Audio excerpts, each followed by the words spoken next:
We've got the story of what prompted one young person to make the switch from a secular college to a Concordia. I'm Jeff Eisner. Welcome to God Works Weekly. First, let's start in San Diego, California, where in just over 10 years, there's been a 15% drop in people who now identify as Christian. Sounds crazy, doesn't it? But according to the Pew Research Center's Religious Landscape Study, in 2014, 68% of San Diego's metro area adults considered themselves Christian. Now, in 2025, the number of adults is down to just 53%. Pastor Tardelli Voss and the Lutheran Mission Society are working to turn those numbers around. They're doing it through collaboration among churches and building relationships in their community. Here's Pastor Voss with more on the Lutheran Mission Society. And the name Mission Society, it sounds like old stuff, old-fashioned, like Mission Society. What is that? But Mission Society is back in the day in Europe, I think. When the Lutheran Church and other Christian churches are trying to spread the gospel overseas.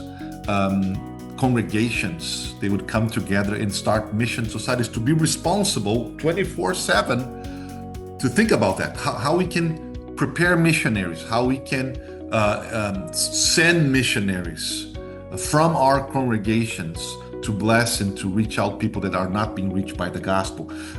That's our idea. We are a mission society, but we raise local missionaries and we send them locally.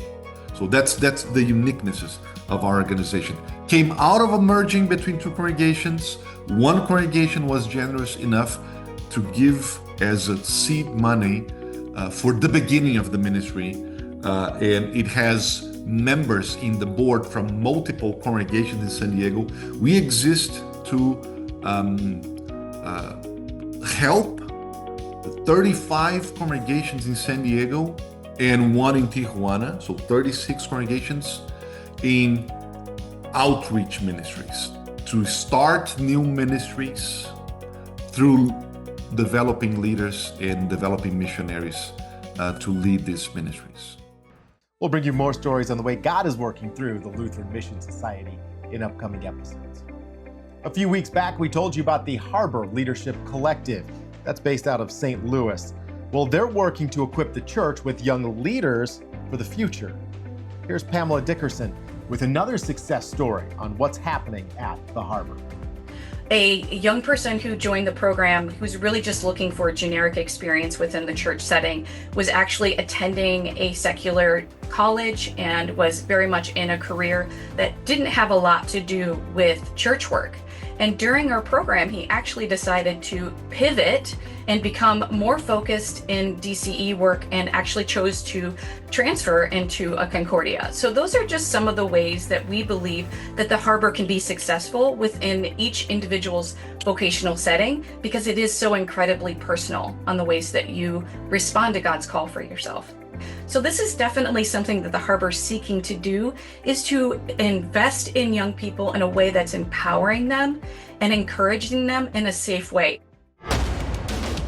Going inside Concordia Market, a reminder that Zach Zender's resources from Red Letter Living is on Concordia Market. Check it out at concordiamarket.com/red letter. Zach also has a podcast that I'm sure many of you are aware of. It's called the Red Letter Disciple. They talk about a lot of important subjects in the church.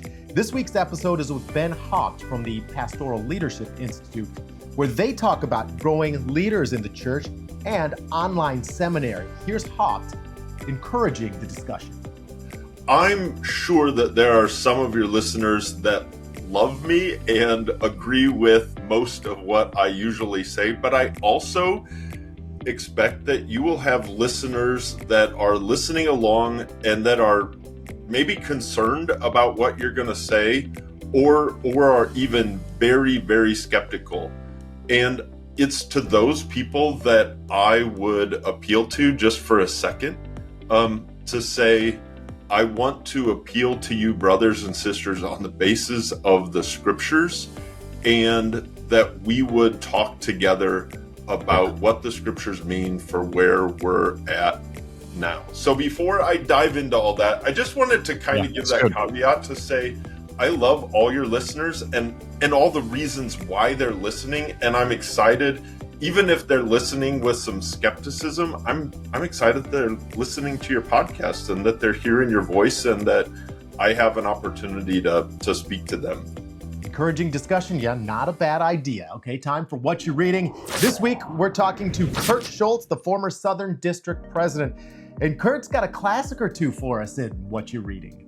I like Steinbeck. I used to read a lot of Steinbeck. And, whether it's Mice or Men or, Travels with Charlie, whatever it might be, he's a people person and he develops the characters. Some of them are communists, but, it is in that development. So I like that because I am so drawn to the stories of people. And it really trains me to be sensitive to the stories of all people. If you don't immerse yourself in literature or movies or whatever, movies is another great way of doing it. If you're not into reading, I think about The Green Mile. The Green Mile is such a Jesus movie, of salvation, and these themes. They're oftentimes written into the movies where you're seeing stuff through theological eyes that nobody else will see, and you're going, whoa, the connection here, the message is powerful, and then how do you use that message, in a conversation with somebody else talking about the Green Mile, and all of a sudden, the next thing you're doing is you're in the middle of a witness talking about, he reminds me of. This is what it reminds me of.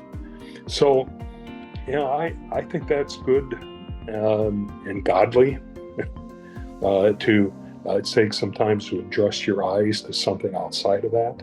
Oh, thanks so much. Don't forget, give us a like and a share, and we'll have everything that we've covered in the show notes, so make sure to check those out. And send us your story ideas, because we want to find out more about what's happening in your church or in your community. Thanks for watching God Works Weekly. Make it a great week.